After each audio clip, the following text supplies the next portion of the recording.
So please welcome Mr. Mischa, our speaker, one of our speakers for the first attack workshop in Africa and Middle East region. He is working as a senior security consultant in DreamLab Technology in Sweden, and he will talk about the SAPPAN-Project and utilization of attacks emulation. So, Mike, with you. Thank you. Hello, everybody. Thank you for having me.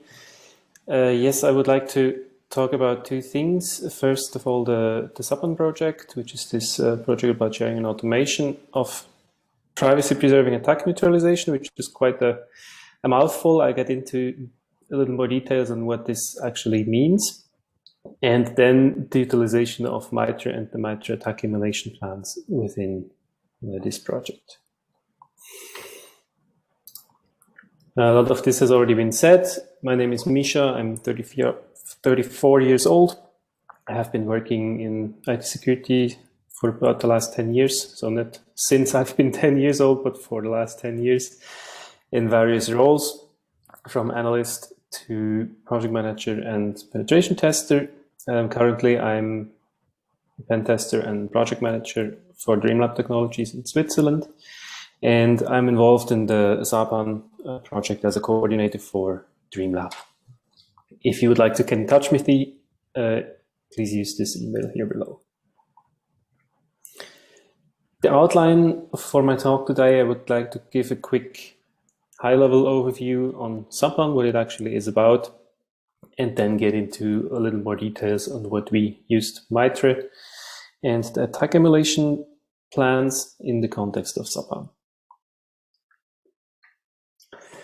So I already mentioned this. SAPPAN stands for Sharing and Automation for Privacy-Preserving Attack Neutralization. It is a EU-funded project in the Horizon 2020 program, and it is about dynamic countering of cyber attacks. And it's been running since May 2019 and will finish in April 2022, so it's a 3-year project. Boiled down to just a few bullets, you could say it is about 3 things. First of all, it is meant to be a platform for sharing and automating response recovery actions. And it wants to do that using advanced data analysis and machine learning techniques. A second aim is to decrease the effort required by security analysts to find optimal responses and ways to recover and respond to attacks. And it wants to do this not within a single organization, but across organizations through privacy-preserving methods for sharing.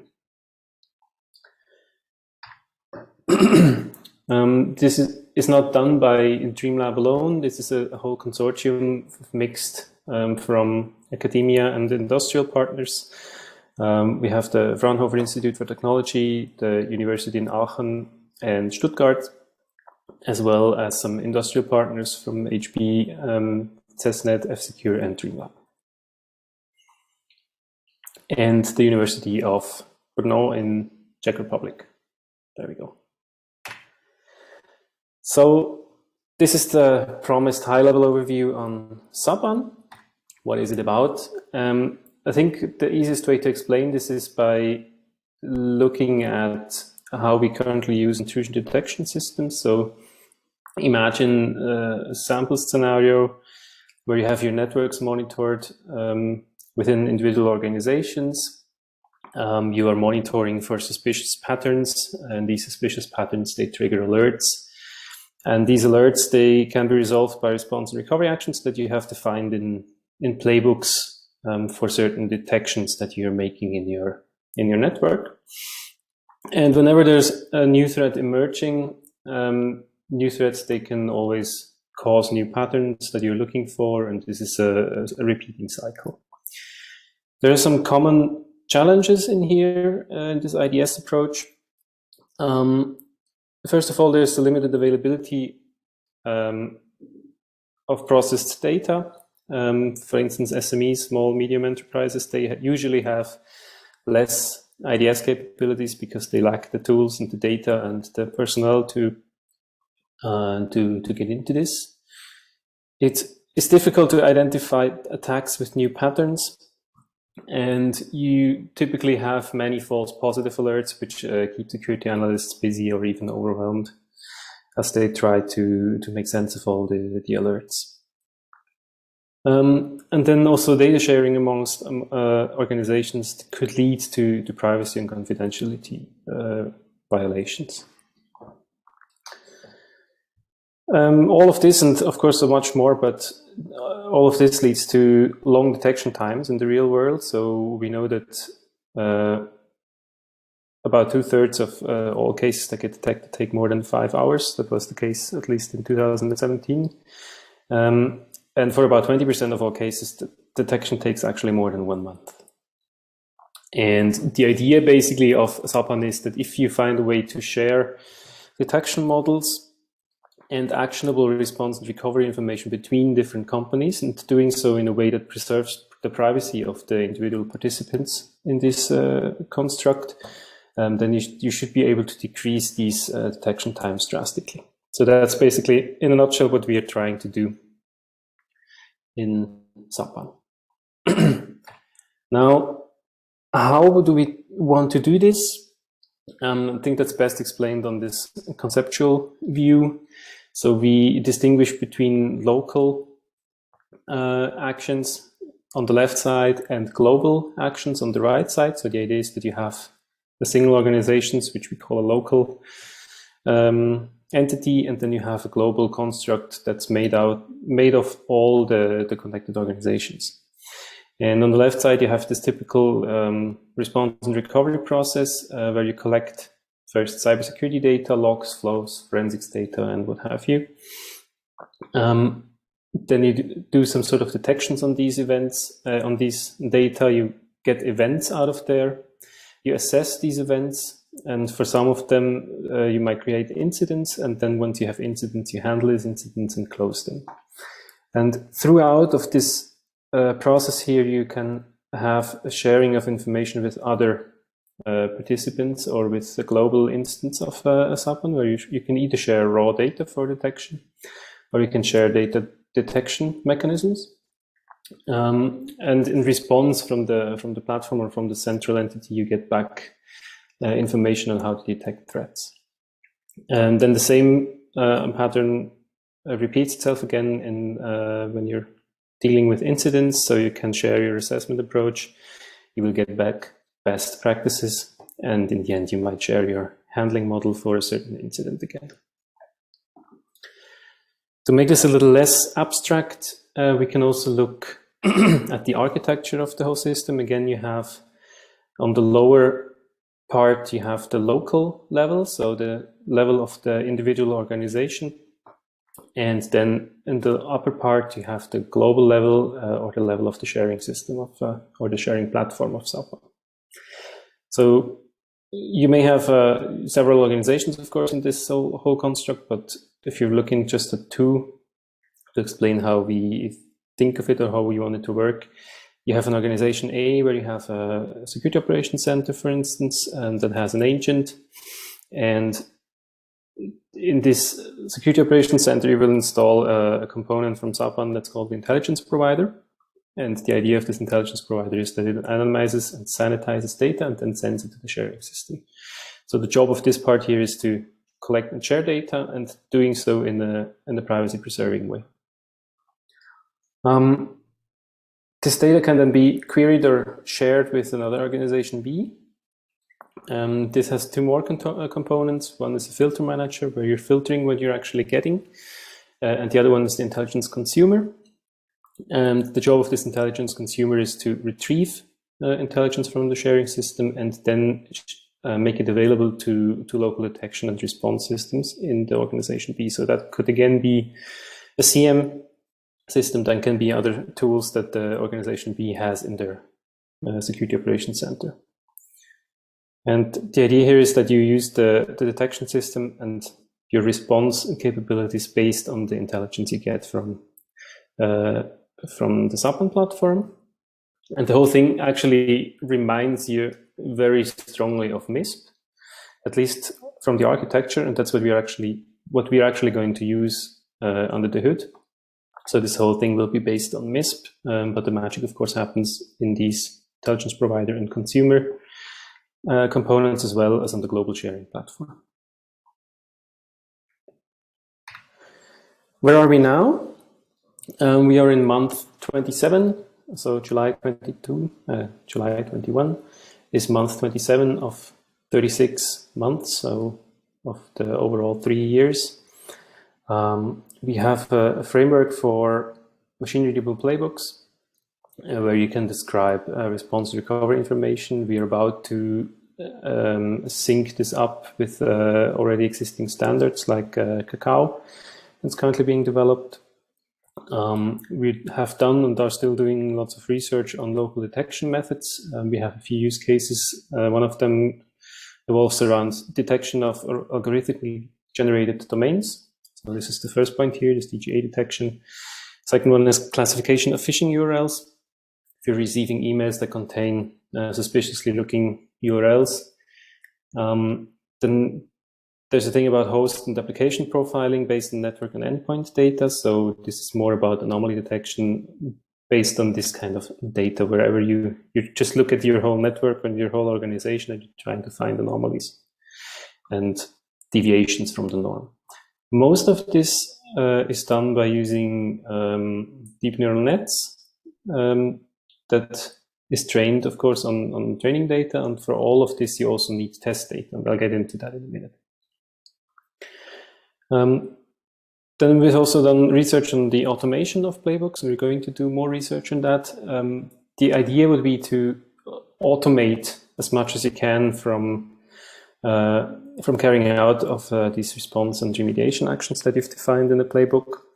So this is the idea of security orchestration and automation in here. There's research on this anonymization of information. There are ways that you can, for instance, share training data or test data for these models in a privacy-preserving way without sacrificing too much of model accuracy. And we're also doing research on federated machine learning, so that's sort of a twin idea to that, where if you're going back to this view, in federated machine learning, you would not share complete models between these two levels, but you would only share model updates, and again, doing that in a privacy-preserving way. So this would enable you to train a global model on this right-hand side by just sharing single updates between the different levels. All right, so much for the project SAPPAN, what this is about and where we are right now. So what does this have to do with MITRE? As I said, we need training and test data for doing what we are doing in SAPPAN, and that's where the MITRE attack emulation plans came in very handy. And I'd like to spend the next couple of minutes to tell you about what and how we did in this direction. So all the SAPPAN stories that we have in mind, they usually start with some sort of a local detection mechanisms where you're detecting security incidents in a given organization. And as you've seen, a lot of the research we are doing is about actually finding new ways to detect things on the local level. And this whole story about anomaly detection is a very good and the general approach to detect malicious activities in an organization. So that's why we're doing some very specific things with the DGA and phishing detection, but also just looking at anomalies or looking for anomalies in the network. So we are developing new detectors that are, for instance, utilizing network data. So that can be net flow, connection logs, or even full packet captures, as well as endpoint data. For instance, we're looking at process launch events in the Windows event log or in syslog. And for all of this, you need reliable and labeled test data. And this turned out to be a little tricky to come by. So we decided to, at least in some instances, make our own. And that's where, in parts, the MITRE frameworks come in. So what did we base these test data on? In some cases, it was just a simple exploitation of some known vulnerabilities, for instance, Eternal Blue or this Drupal vulnerabilities that are already a little dated, but still, as a proof of concept for these detection methods, have their viability. And we're also using another internal scenario based on this APT-29 attack emulation plan, which indeed came in very, very handy for creating test data. So what's this all about? We used a cloud environment where we're simulating a very small enterprise called I think it was called the Pharmology. So just a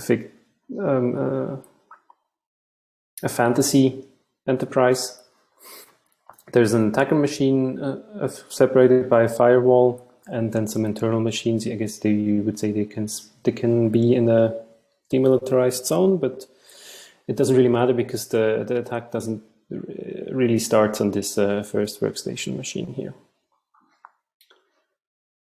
So we took the APT-29 emulation plan and we adopted it a little bit for our needs in SAPPAN.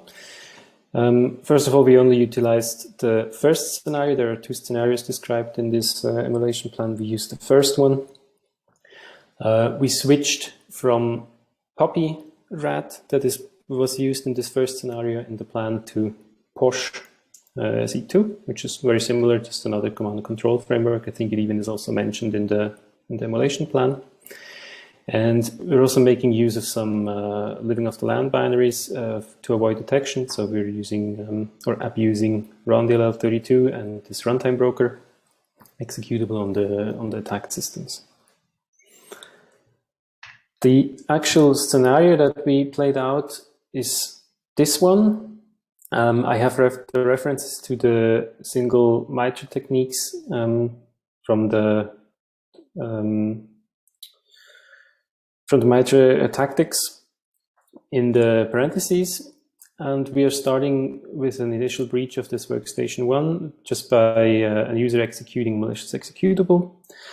This is this dropper of the POSH framework, which is configured to migrate into an instance of the runtime broker. So we're using process injection here. And this dropper is actually executed through assigned binary proxying using this RoundDLL32.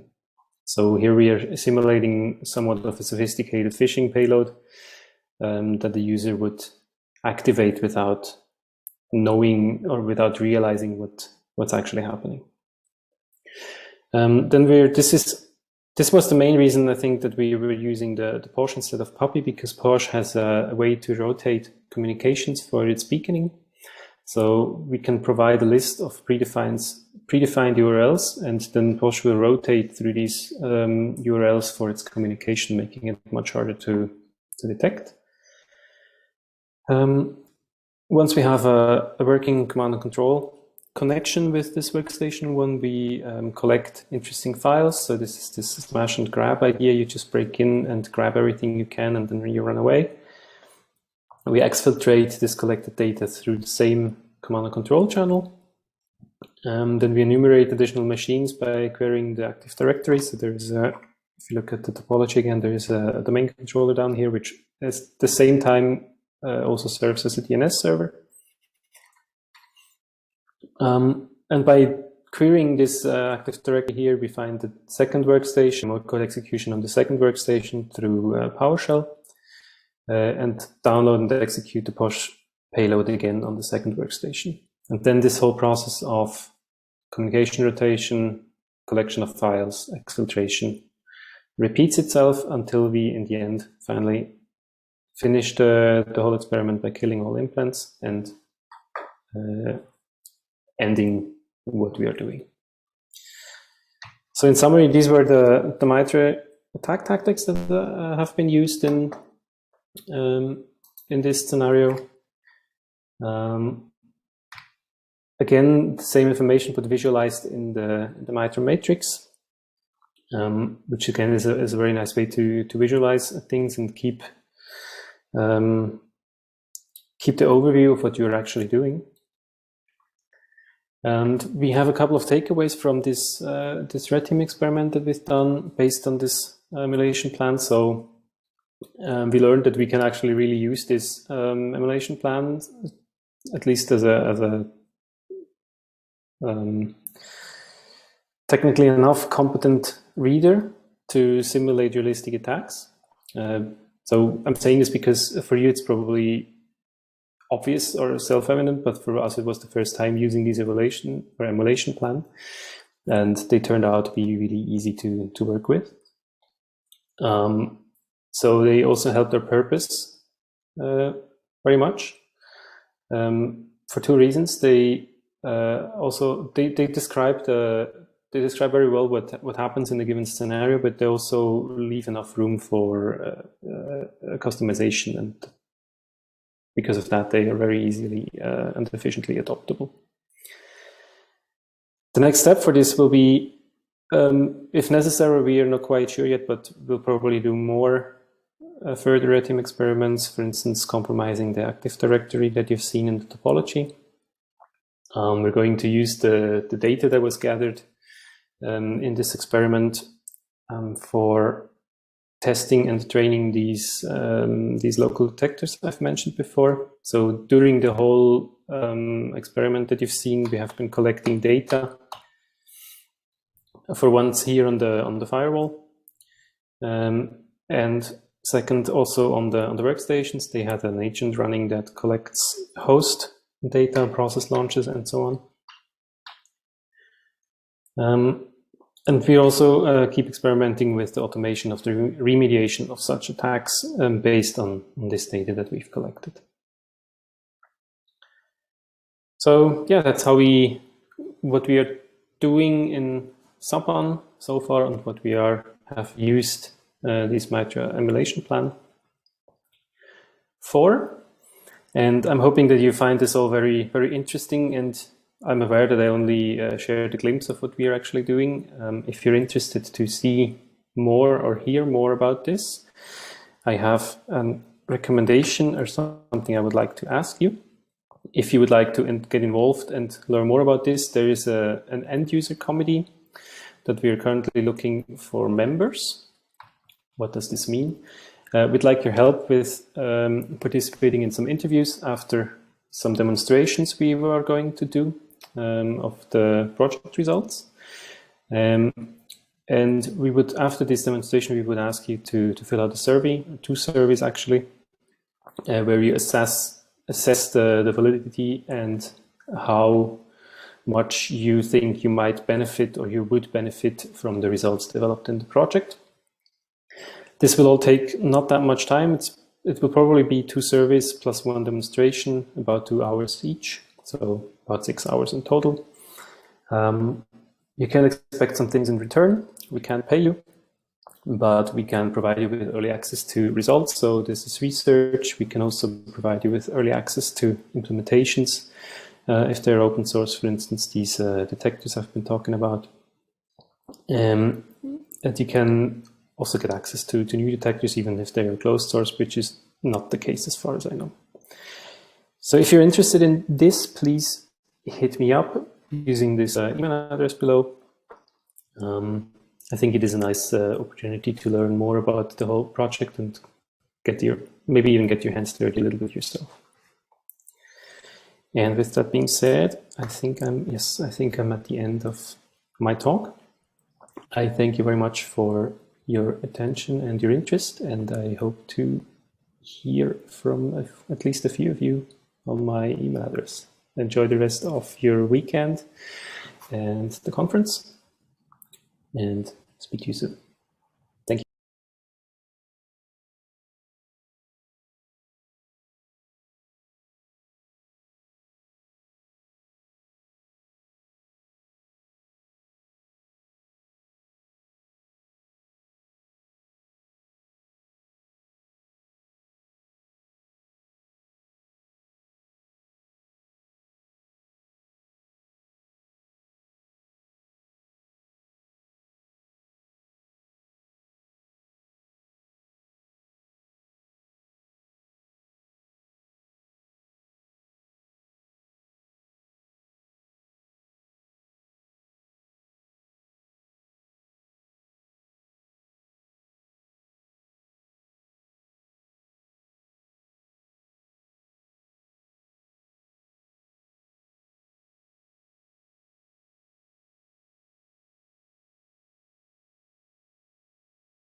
Please welcome Vicente as one of our speakers for the first workshop in our region, Africa and Middle East. He is a threat intelligence strategist in Aristotle team in Google, and he will talk about modern hunting. My pleasure. Thanks a lot. Thank you very much for inviting me for this session. It's an honor. So I will just share my screen so I can start sharing my slides.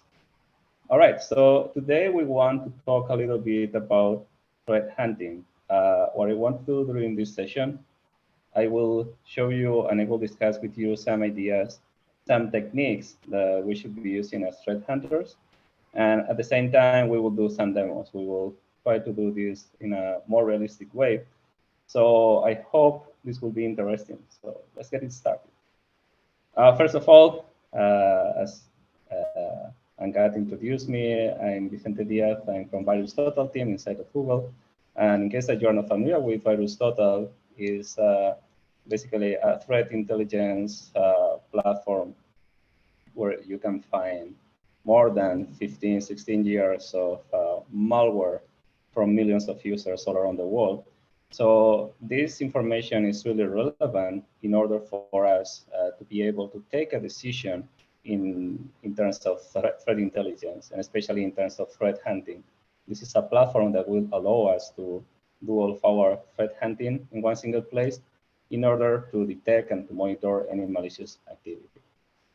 So if you want to know more about this, as well, to aristotle.com.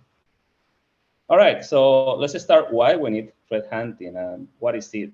Basically, we do threat hunting in order to get as much information as possible based in a set of malware activity that we have. This can be like some indicators from some incident response or from some forensic analysis. This can be simply that we want to know more about something that we saw in some publication from any third party, or we simply want to find a way to find new undetected threats. So anyway, what is this giving us is all the context that we need. Let's say we have an alert in our CM, and we want to put it into context. We want to know how relevant this is, if we want to keep investigating or if we can happily ignore. So getting this context is really relevant for us in order to prioritize where to put our limited attention. What is important to consider is that these days we are talking about threat intelligence, like from a very marketing perspective, let's say, where everybody is selling threat intelligence. But at the same time, we need to consider that intelligence is nothing that we can buy. So what we can do is we can get the data that we need in order to use it with the tools, the needed tools, in order to make the right decision. The right decision depends in our context and depends in our goals.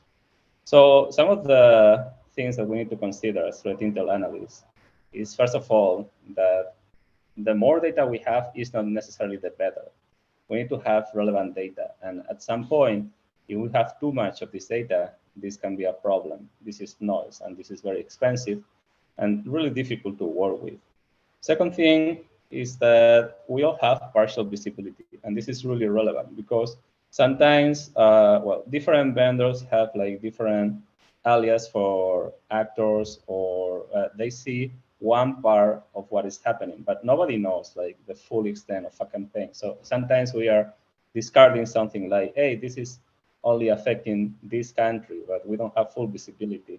That's why it's important to keep that in mind and not make decisions just based in some partial analysis. And the third thing is the lack of context. No matter how good is our organization, we need the most, as much context as possible in order to take a decision. And we don't have all telemetry, we don't have all the details. And maybe this attack already happened to someone else, and we want to know from this someone else what details they can share with us in order for us to remediate and to prevent. All right, this is a very important slide because this basically is telling us that when we are investigating any activity, we shouldn't stop just at the moment that we discover the activity or at the moment that we finish our analysis. Because the campaigns, they keep going on. And let's say today we find some nice publication, and in this publication, we get some details and some indicators of compromise, right? We develop this in our systems in order to prevent being infected. The thing is that this campaign, if it is still alive, it can be evolving, it can be changing in terms of technical details, indicators, etc., etc. So we need to keep monitoring, and this is one of the most interesting and proactive actions that we can take in order to make threat intelligence something we can leverage as defenders. So do not limit yourself just to get a bunch of indicators and throw them into whatever defensive system.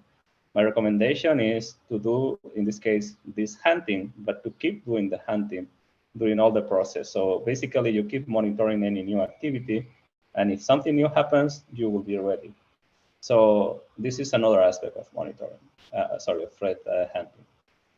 All right, having said all of this, let's go into something, let's say, a little bit more technical or a little bit more practical. And we will start with string-based searches. So what is this? It means that many times when we're having some samples, the first thing that we want to do is to take a look if we find something that is unique, and if this whatever is unique is enough for us to find other samples, other artifacts, other elements from this campaign. And we will see that with a few examples. But before we start, we can say also that, at least in the case of VirusTotal, we are leveraging all the wisdom of the crowds. And that's why our platform is crowdsourced intelligence provider, because we get all this information, we aggregate from all the different millions of users that we have. And also we aggregate OSINT data. We try to provide some context to what's going on. So sometimes, we will see this later in the examples, we are looking for some sample, we are checking something, and we already have some information, some investigation that the community did for us, making our life easier. So this is, again, the best case scenario where we need to do nothing. We want to get some context about something, and we can see immediately. But obviously, we always need to take with a pinch of salt, especially in the most complicated cases, because we need to make sure that there are like no human mistakes or no errors or not whatever. Anyways, I think what I'm going to, I will directly go and show you into the platform. I think it will be easier. But basically, what we do in VirusTotal, also with all the information we have with every single sample, is we put as much as possible, as much as we know. We basically, through the sample, through sandboxes, through antivirus verdicts, through different security tools, we extract the metadata, and we also extract all the content. So you can search in binary, or you can search in ASCII or Unicode, and you can find whatever is interesting inside.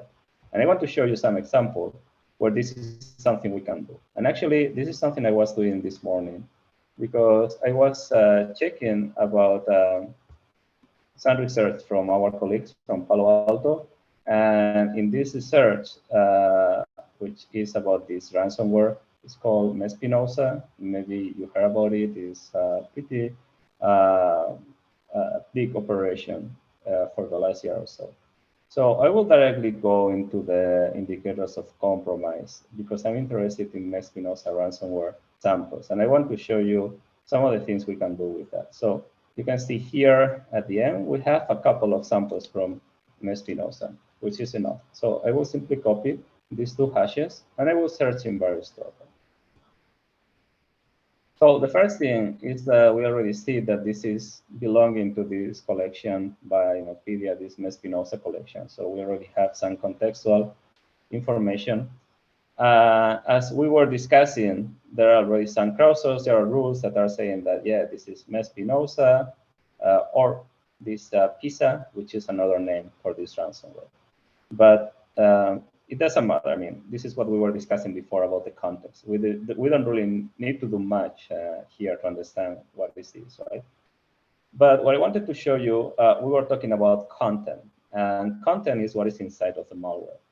So here we can see the typical, insights of some malware. One interesting thing about this Mespinosa is that, at least in some of the samples that I have seen, I haven't checked all of them, of course, but check this. So basically, there are some the ransom message is inside of the malware, and actually it is visible. It is not encrypted. It is not obfuscated. It is nothing. So you can see here, hi company, every byte on any types of your devices was encrypted. Don't try to use backups because you were encrypted too, blah, blah, blah, blah, blah. So this is the typical ransomware message, right?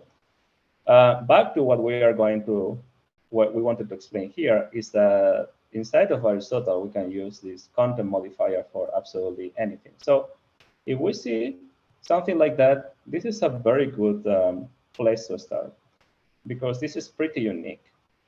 So basically, with this modifier, we can go and search for this string. This every byte on any types of your devices was encrypted, because this is part of the ransomware message. So it's very likely that other samples of Mespinosa also implement this, and it's very unlikely that we find this anywhere else. So just by clicking on it, we already do this content search. If you remember, this is the content modifier we were discussing here, content search modifier. Basically, we are looking inside of our collection any malware with this content. This content here is in hex, but it works the same if we put in ASCII. It's just it is implemented. Anyways, so here we find a bunch of samples. There is one thing though, is that here you can see we have XS and TXT. Why? Because, well, this is an ASCII string, so it can be anywhere. So I want just to make sure that we only get executables. I will put type TXT. And actually, we can also do first in 2021 June. So just to find some recent samples of this machine also. But you see, with this content, just with this string that we found, this is very useful, and it's helping us to detect any malware from this family, this subfamily that we found here. Actually, maybe even these different email addresses we can use for that, but I think they keep changing from sample to sample, so maybe this is not so interesting.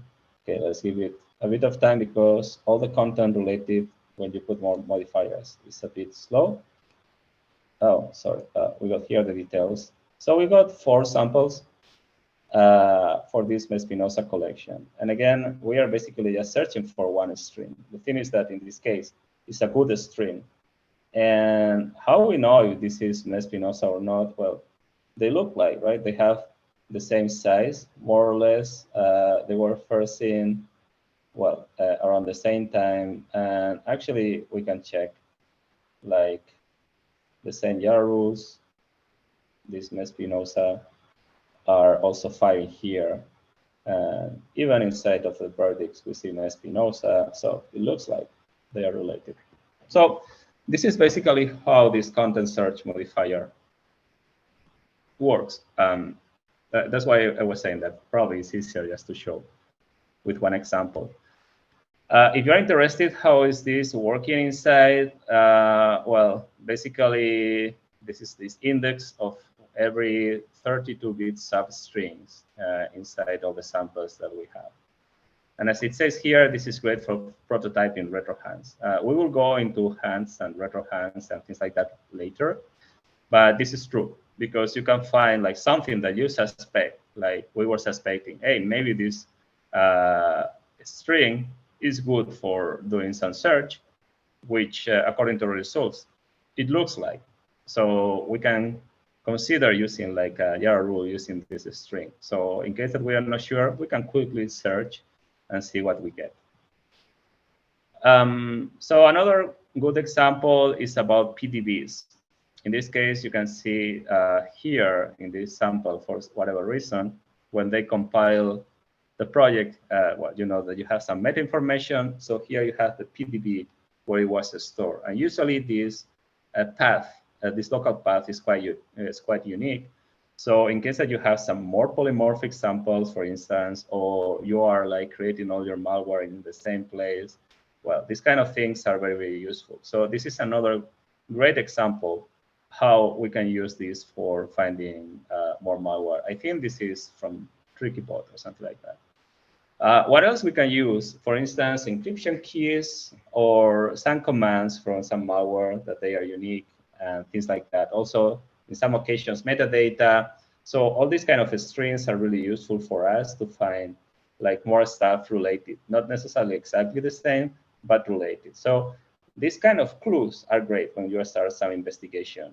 It doesn't mean that any of them will be like the final one that will uncover the whole thingy, but accumulating them is great. And usually it's a great thing also to have like a bit of here and there, and you can use for different conditions like in Java rules, which we will see later. In this case, you can see here in the content by searching, you don't need to put in hexa. You simply put in ASCII, the whole thing, which is also working. And one trick that you can do is that you can make this a little bit more flexible. For instance, like using wildcards in this case. Let's say that you have this my project in a different unit. So instead of D, could be, I don't know, C. So you can also use something like that. So what happens when you search for a string without the content modifier? Because this is something you can also do in Aristotle. In reality, you don't need to use the content. You will search for anything, and we will return the results. The thing is that internally, basically, these are like different indexes. So inside of the content, if you want to specifically search inside of the content, just use the content modifier, just because otherwise you will also search like in the metadata, in the output from some other tools that we use in Aristotle for analyzing the malware, etc., etc. So it's better to be a little bit more specific. And with with the content modifier, you can use also different additional modifiers like size, type, first sim, last sim, imhash. Actually, we've seen that. We were using the type for PXE, and we were using first sim just to make the condition a bit more accurate. But in reality, you cannot use the whole list of modifiers with content. At this moment, just a few are available. So if you are ever curious which ones, you can see here. Well, you can also see in the documentation, but it's better to be aware. All right, so this is the first thing we can do. So we have some sample, and we can search based on what is inside of the sample. In this case, some good string. But what else can we do? So there is another case. Let's say we have a bunch of samples, and we want to start our hunting. But these samples are unique per victim, which is also something that happens because actually it's an ATT&CK measure for attackers, so they cannot be related to other attacks, and it's a bit more difficult to find some other stuff from them. The thing is that even if you do so, it is unlikely that you change absolutely everything. First of all, like the people who is coding, also the frameworks, the libraries. Usually you are reusing as much as possible, simply because well, it makes sense, right? It's saving some budget and some time, and if something is working, why you need to rework it from scratch? It doesn't make sense, right? So usually you want to leverage this in order to find something that looks like the same, something that is similar. And here is where we are going to talk about similarity. So what is similarity? Basically, if I share with you two samples and I ask you, hey, are these two samples similar or not? Well, the answer is not easy because you have many criteria. to say if they are similar or not. Maybe they look similar in the outside, like they have the same sections, the same entry point, the same size, maybe they have the same metadata, or maybe they share big pieces of code between them. Maybe they have the same imports, exports. Maybe they execute and they have the same behavior. So there are like many different criteria to define if two different samples are similar. So what to use? It really depends. There are many algorithms created by very smart researchers, and you can use them in many different situations. And depending on your goal, you can use one or the other. Like there are some algorithms that work well with PXE. Some algorithms are working better with Linux files. Some of them are providing you with different possibilities. So let's take a look at what kind of stuff we can do. Here I have like some examples for you. And I will start with visual similarity. And here is the reason. Visual similarity is great just because it's very easy to understand. So let's say we have this file. In this case, this is a PDF, and this was used in some campaign to distribute some malware. Actually, this was an attachment. So let's take a look to the inside. Yes, wait a second. Let me kill this. All right. Let's take a look to how it looks like. In this case, being a PDF, we can do a preview, which obviously does not make sense in a PXE, for instance. So here we have typical phishing message. We have temporarily suspended your Citibank account. All right. So let's say that we are worried about this. Maybe we are Citibank, maybe we are someone else. It doesn't matter. And we want to find more. Once again, we are in this threat hunting process. So we want to find, like, how big is this? How many banks are affected? What kind of malware this is distributing? Should I be worried or not? This kind of thing. So what is the first step to find more of those? And here is what I wanted to show you. You can see here this icon. This is for visual similarity. Actually, here, there are like all the different similarity algorithms. That this obviously changes depending on the file, and we will see later. So let's just start here with visual similarity. So by clicking here, we already found like 40 files similar to the ones that we have seen. And actually here you can see a visualization, very small one, of course, but they look like the same. So let's check the first one we have here, and let's check the content. And again, we go to preview. Here we have something that looks exactly the same, but instead of Citibank is Wells Fargo. So your Wells Fargo account has been suspended, which is the same. So this visual similarity works with things that are visual. For instance, with some PDF, like in this case, Microsoft Office document 2, or for instance, with the icon that some malware is using. In some cases, this is also interesting. So this is like the first thing we can use for similarity. So I want to show you also, well, I think here I have another example. Yes, this is indeed, this is one file. Actually, let's just go here into community and see what people say about this file. Sorry, let me kill this again.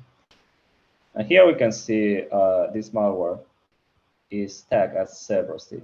If you're not familiar with this, this is malware from one APT group.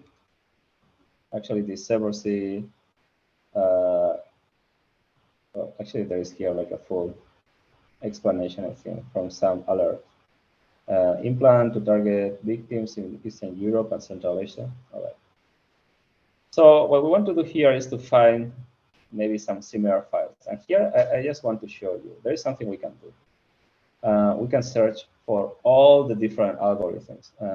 you know, this is kind of brute forcing. But why not? Let's say we have no idea. Just let me kill the other tabs, just for clarity. And this one, whatever. So here we are searching for similarity, in this case, using many different algorithms. And we will see which ones are providing us like with good results and which ones are not. Yes. Sorry, I want to kill this extension. Unfortunately, it's been opened by default. So we can see clearly everything in the screen. All right. So here is where we did the search. Now, this is the first method we use. So this is called similar to internally. Basically, this is an internal algorithm that we created.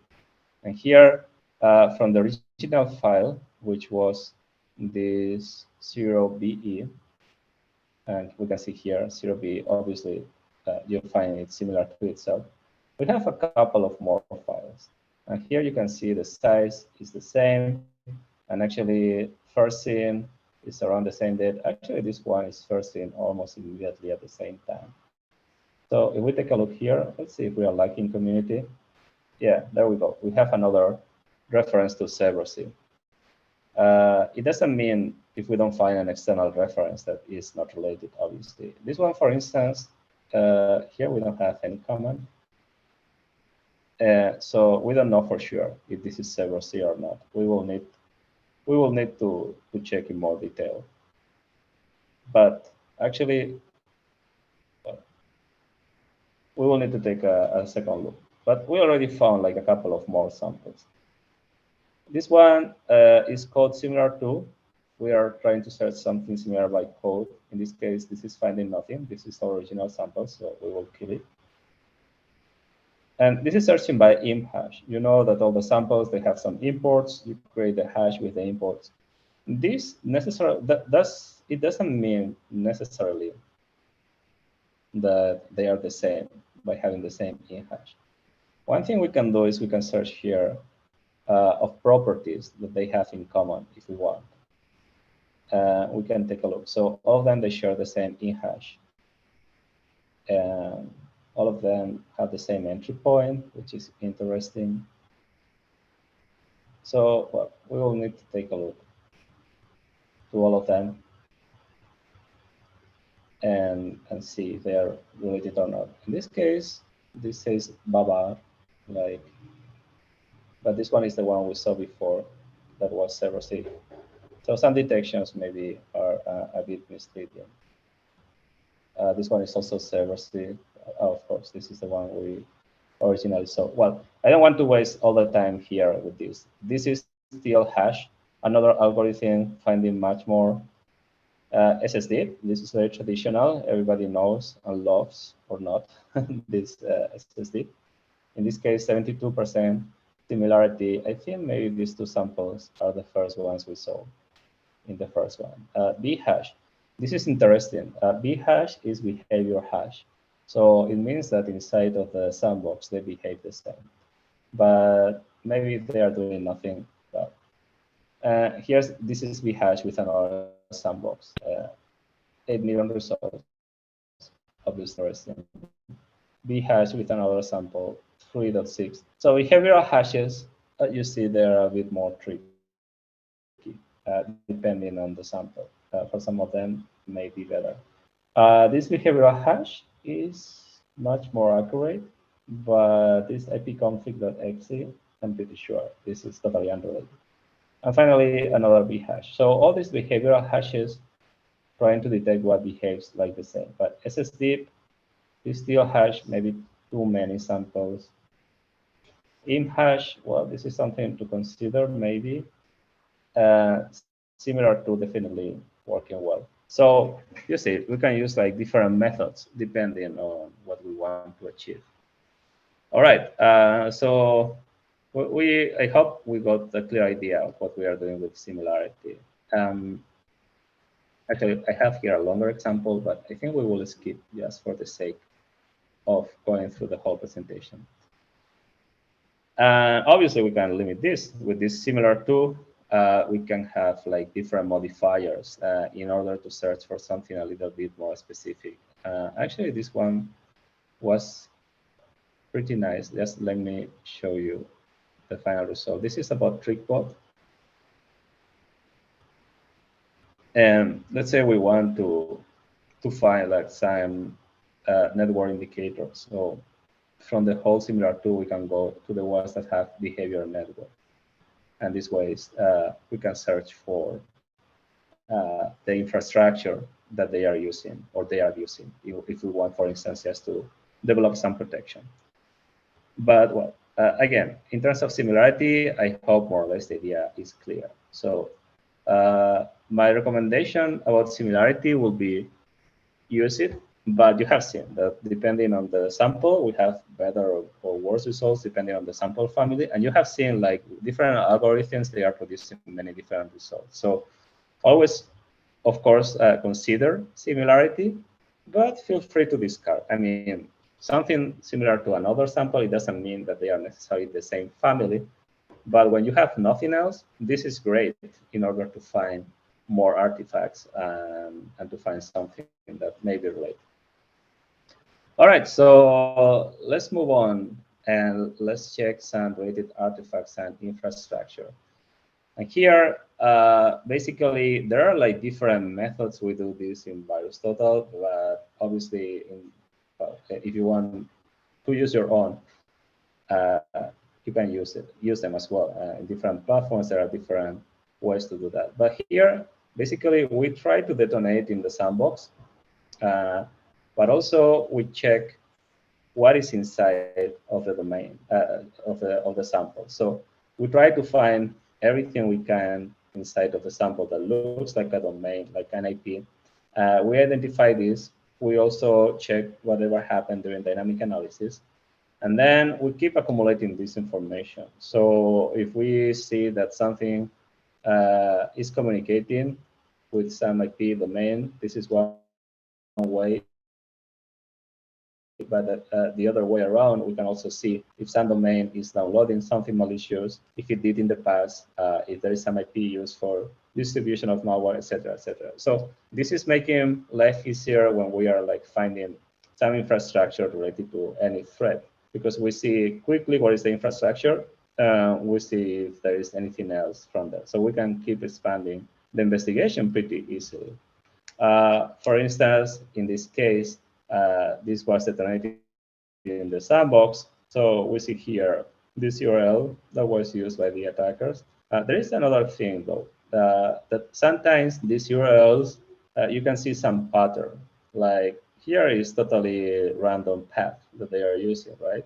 But in some cases, you can find it shorter, like bot config and things like that. So this is great just to find something that could be used in the same path, because you can just take the path, search for it in VirusTotal, and see if there is any infrastructure being used, like contacting with this path. And you can see we have also verdicts about the URLs and the IPs. In this case, this is from all antivirus. If at some point they have seen this IP or this URL serving something malicious. So this can also give you an idea if something might be suspicious or not. And actually, as I said, we will see later how it looks like in a graph, but basically you can drop quickly and see the infrastructure that any sample set is contacting to. Here we can see like everything, right? So from one side, we have, this is like the, in this case, the URL that is contacting. This is one thing. But we also are checking for something embed here. And here we find embed one Gmail account. So this Gmail account may have been used, I don't know, like the ones we have seen before from Espinosa to send the ransom. At the same time, we have this icon that is indicating that this was distributed in the wild, meaning that this sample, this malware, malicious document, at some point was seen being distributed through the different, these different URLs, which is great because we can simply go into this URL and click and see if there is anything else from there. But then you can simply pivot on the infrastructure, and you can go and see these IPs that we were using for dropping malware. And from here, you can see if any other malware was even being dropped from here too. And you see this long list of executables. So this way you can identify the infrastructure that in most of the cases is helping you not only for the investigation, but to pivot and to understand what other artifacts you can obtain. So I want to show you this. I want to show you this, but I want to show you with this graph, which is the previous thing that we saw. And this is helping us big time to do an investigation. So I think we will go directly into the example. Here we are talking about BT graph. What is it? It's a visualization tool, but you already saw it. So let's go into some cool thinking. So for instance, here I have like this search. Let me kill previous tabs just for the sake of clarity. So what is this? Let's see some document with 10 or more positives and at least 3 sources. So it's quite like common. Having macros, and first thing, let's put, I don't know, since June. So we have like 12 different files here. So let's take a quick look to what we have here. You know what I was thinking?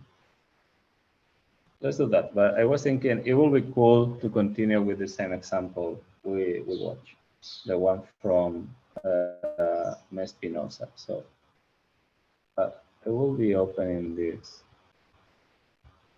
but I want to continue with this example, and it's maybe more interesting. So let's go back to the indicators of compromise, which were at the very bottom. There we go. And I wanted to start with this Spinoza.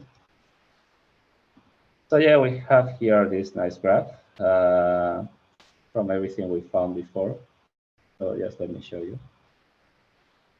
So here you see like different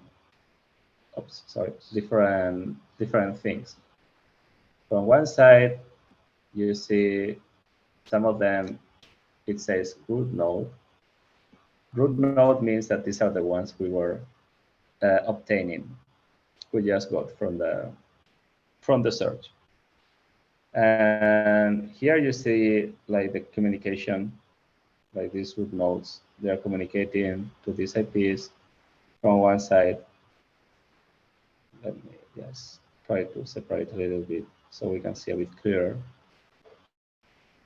And here you have this similarity, if you remember. So also from every root node, you see there are like some similar files. Maybe these documents were also interesting for the investigation. They are also malicious, like here. You can see this is malicious, this is related to this. This is also malicious, it's similar to this, etc., etc. So we can find immediately like a lot of infrastructure and a lot of similar files if we want to continue this investigation. So this is one thing. Another thing we have is, you see this icon, like this small box. This is for bundle files. Now, if you know all the document files, docx files, in reality, they are like a zip file. And inside they have like different files, like these XMLs and everything to define the format of the file, the content. Then you have this doc file. And more interestingly, then you have this BVA. So you can see here like different BVAs. Let's put them here, like a little closer, all of them. So what does it mean? It means that inside of this document that is malicious, there is the template, there is the content and everything. But then some of them, they have this macro, which is the BVA. So the macros are very interesting because in reality, this is the malicious code that then the malware is executing once that it's open in the document. So let's take a look maybe to some of them. And there are like different ways to do that. So let's say, I don't know this one, I don't know, just because. Let's take a look in VirusTotal first. And here, you know, it's very cool because for macros, we can simply go into content and we can see what they are doing. So you see this one is auto open and then is concatenating this calc xc to execute with like a shell script. So this is opening basically the calculator. So this one, we can check if maybe it's like more malicious or not, but in principle, it doesn't look that interesting, right? So maybe we can simply delete this. We are not interested in this one, but I don't know. Let's take a look into this another one. Again, we can go into content. Sorry for that. And this one looks a little bit more suspicious, right? So, well, here, this looks worse. Macro contain.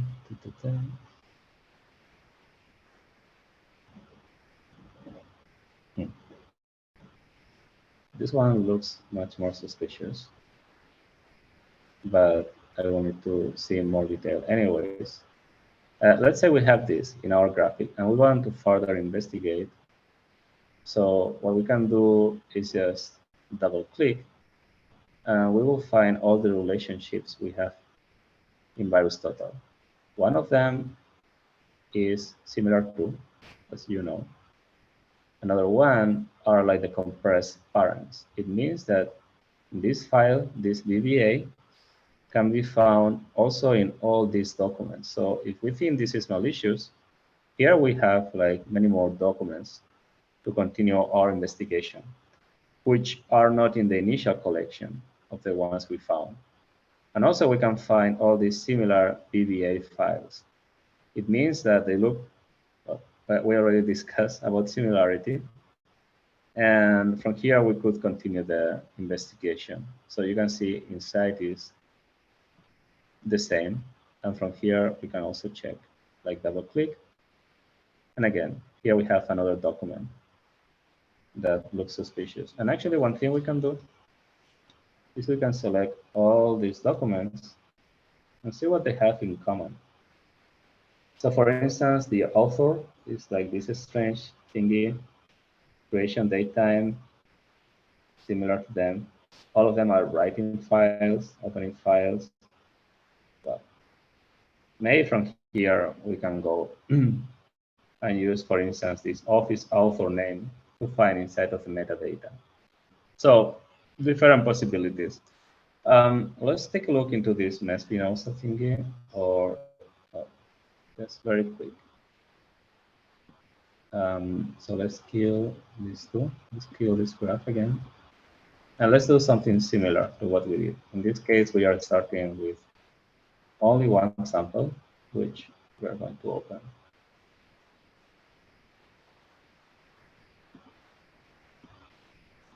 So what do we have for this?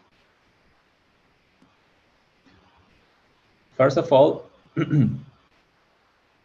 we have it is the dropping something, but none of this looks malicious.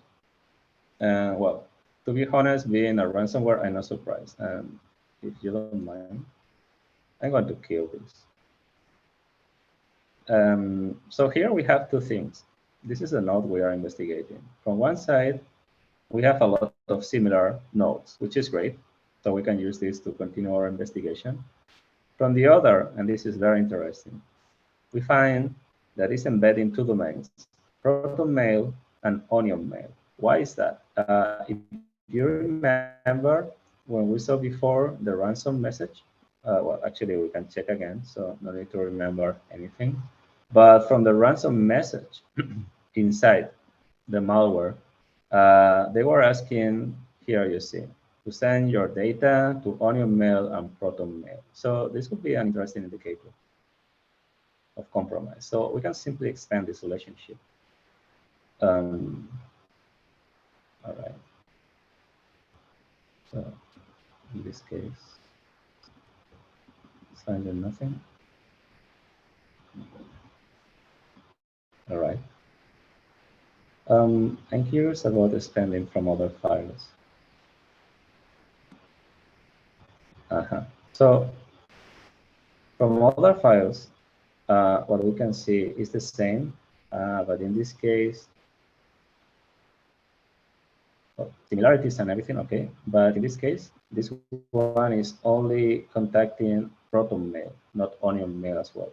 So maybe they are changing this. Let's take a look. Instead of the ransom, let's quickly. So they are changing that. While king of the jungle, proton mail, and pink sky plane, proton mail. So that's why. So you see, basically with graph, we can very quickly figure out things. We just need to keep double clicking in whatever we want to expand and just selecting what is interesting for us and what is not. And that's it. This one actually is also interesting. Like, look, these are the compressed currents. So this was in all these files, but this is called ransomware master, whatever. So what? It simply looks like somebody uploaded like this to VirusTotal. In some cases, like if this is like another name, it may look like this was distributed like an attachment or something. All right.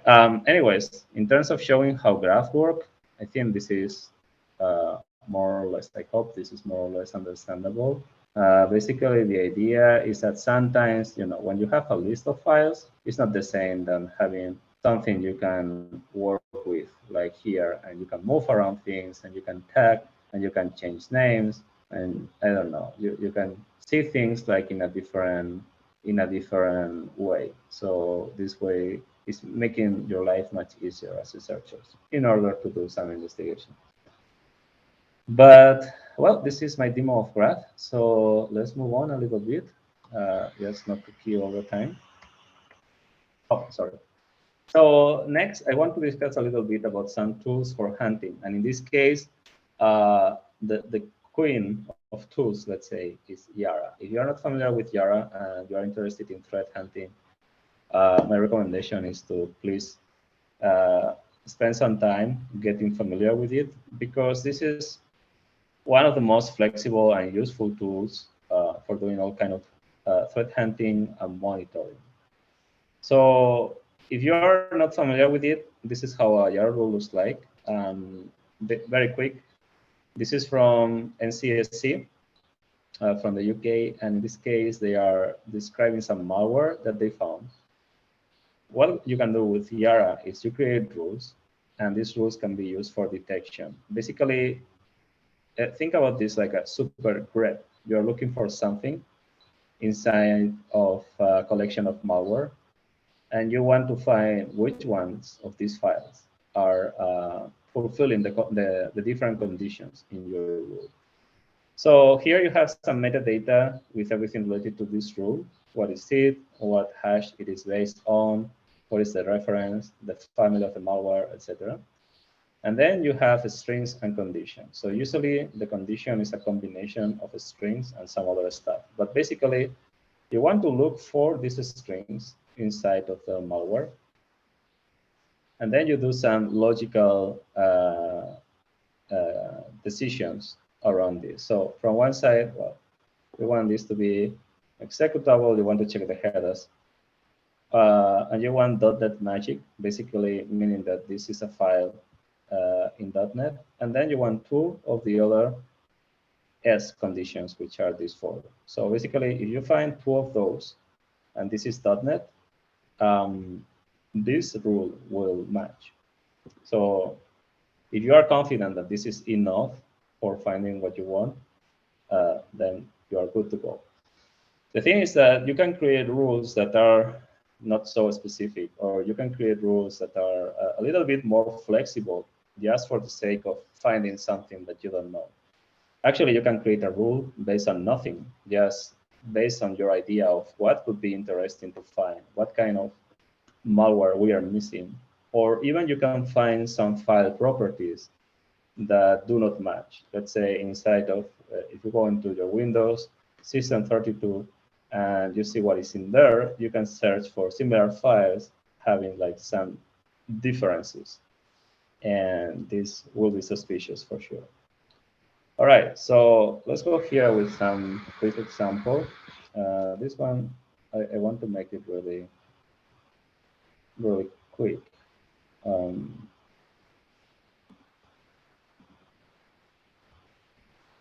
me kill the other tabs. So what is that? Oh, sorry. I was searching again for the same. What I did here is basically I'm searching for the results. I will just show you. So again, this is a Ryuk sample, which is ransomware. So you can see that here this is detected by some crowdsourced jar rule, meaning that well, it's matching this jar rule. And actually, we can search for other files that are matching this jar rule in our collection, so you can find other samples, right? So this is basically what we were doing here. In this case, the only condition is that we are just searching for the ones first seen since May, so they are a bit fresher.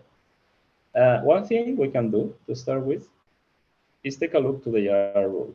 So just to make sure if this is something that makes sense to us, if this is something that we can trust. So we can always take a look to the source, and this is what I highly recommend. So here is like searching for these 5 strings. With one of them, we're good to go. And then we have a couple of imp hashes, like they are using either one or the other, or one of these conditions. So this is all we need to detect Ryuk samples. All right. So here, here we have the samples, and we want to create a jar rule. So you know what we can do? We can create our own rule. And here we have a very cool tool. Let's say we have no idea about this. We have these samples, and we want to take a look how we can quickly create a jar rule. So this is called BTDiff. So for BTDiff, basically what we are going to do is we are going to take these samples, and we are going to see what they have in common and what differences they have. This is similar to other generators of jar rules. For instance, there is one that is called Jargen by Florian Roth, which works pretty well. But in this case, it's based on the strings. In our case, we are going to search for it. We are going to search for the differences, not in the strings, but in code blocks. So this way, we are going to do something that for a human is very hard, which is finding which parts of the code are similar or are the same between all these samples. And we can use this to create our jar rule, which will make our life a bit easier. My recommendation in general is that these generators, they work pretty well, but never just fully trust this automatically. I think it's better to get what they can give to us in order to make our life easier, but not to create like they are rules just based in automatic generators. Usually they are terrible. So what we have in this case, you can see here different segments of code between these samples. And we can see here the matches between the different files. So we have 3 out of 7. This one is 4 out of 7. So okay, maybe it's not bad. 4 out of 7, 2. So we don't have anything really for all the 7 files, which means maybe it was not, well, this is 6 out of 7. This is better. This is better. 5 out of 7. So Well, it doesn't matter. So basically from here we make our choosing, like which ones we believe could be interesting.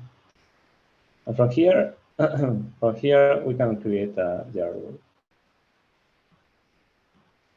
which will look like this. In this case, we will have different strings, and these strings are like the different ones that we have selected. Sorry, but contrary to the previous jar rule where we had like clear string, here is a piece of code. So we are hoping that this piece of code will be enough to find some real examples. So here the condition is all of them, which I think is pretty hard. Maybe we can make like 2 of them, and then we will see from the results if this is interesting or not.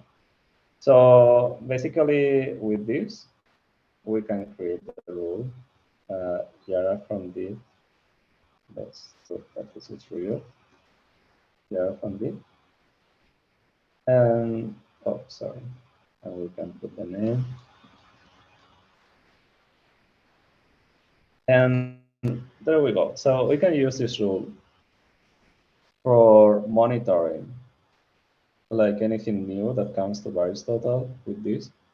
Or we can use this for a retro hand, meaning that we can search in all of our collection if this is something, if we could find more hits, for instance. So that's it. With this error rule, we are able to monitor everything in the past that might be related and everything in the future that this is detecting. So this is how hunting works, basically in many cases. You have like a bunch of samples, you try to find something in common, and you can use this to create some rules, and you search in your whole collection. And once that you have your whole collection scanned, you will see if you find something similar. And actually, you can drop everything in a BT graph, as we have seen, and you can keep completing like the whole picture and to get like all the details. The thing is that, again, these kind of rules, for me personally, are like, you know, you will complement this. I will never use this rule like it is, other than for hunting. Like, let's say we want to search if this is finding something else.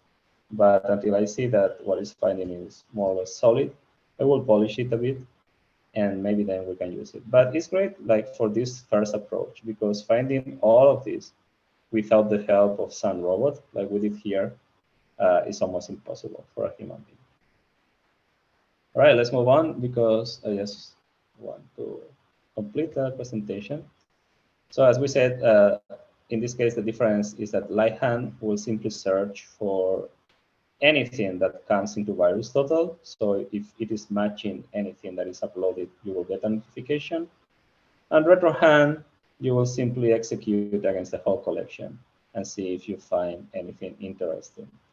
One thing you can do for your Java rules, and here I'm simply discussing this with the ones who are more familiar with Java rules, is use the BT module. The BT module is helping you to use like all the information, all the metadata we have in VirusTotal about some file into your Java rule, which you can use for your retro and Lighthand. For instance, you want to know the submitter country, how many people submitted this. You can check like how many detections they have, or what you can find inside of the signature of the detection. And even you can use these behavioral traits, like if it created this mutex, or if it dropped any file into any particular environment path, whatever. So this is leveraging that we are executing everything into a sandbox. So you can use this, which you shouldn't be able to use regularly, but in the sense that you need to have a VirusTotal environment. But if you are using it, why not? This is helping you and making your life easier. Basically, you can translate anything into these rules. All right. So I just want to quickly mention the foremost advanced. So at Hunters, there is also an IDA plugin, and this is also making your life easier. Basically, once you install it in IDA, what you can do with that is, well, now you have your sample, you can search for something very specific that you find is suspicious. And what you can do, instead of blindly doing like we did with BTDIF, like finding which sections of the code we want to use for our rule, we can simply select by ourselves, like which parts of the code we find interesting, which parts of the code we find unique. And with the plugin, it will search inside of VirusTotal for anything with this content. So basically, you can very quickly find something that might be related using like some selected code. What is cool about this is that the plugin, it will automatically kill anything that is dynamic, anything that is changing from sample to sample. For instance, if you want to search for something inside of the binary, or you want to search for the same thing, the same routine, once that this is in memory, let's say you have a mem dump, this is the way to do it, because all the dynamic parts will be killed. So with this, you will quickly find it. So just to summarize my presentation, I want to encourage everyone to use threat hunting because this is a discipline that, in the past, it was associated with big investigations like APT related, etc., etc. I understand we are living in a time where these APT attacks, they sound not that interesting anymore, right? But at the same time, the very same techniques are really useful and saving tons of time when we are doing some incident response, forensic analysis, or simply checking the alerts in our scene. At the end of the day, we want to have context. And nowadays, we have many tools that are going to make our threat hunting experience much easier. For instance, well, I don't know, a few years ago, who was having all these similarity tools or all these visualization tools to just drop the samples and to find all the relationships? It was much harder. And these days, this is something you can leverage for your advantage. Or creating these jar rules almost automatically, finding all this BTDF stuff, or simply having this big database you can search inside all the content. This is basically helping to all the researchers. And having this possibility, once that you have all these tools, this is basically changing how you can leverage all this threat hunting process, because now you can use it also for monitoring and just keep an eye in any evolution that any of the campaign sets that you're interested are doing. So you can prevent them to surprise you. You can be on top of any activity and make sure that you are ready for that. Anyways, these are just a few ideas. I hope this was more or less useful, that you saw like different techniques that can be leveraged nowadays and how they can be used in your threat hunting. Obviously, for time limitations, we were just scratching the surface, but I hope the ideas remain, and I hope this will be useful for all of you to improve your threat hunting capabilities. So that will be everything from my side. You have here my contact information if you need anything additionally. And once again, I want to say thank you for the organizers for giving me the opportunity to share some time with you. Thank you for time, and I'm really happy to join our first workshop in our region.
Please welcome Mohammed, our last speaker for the first attack workshop in Africa and Middle East region.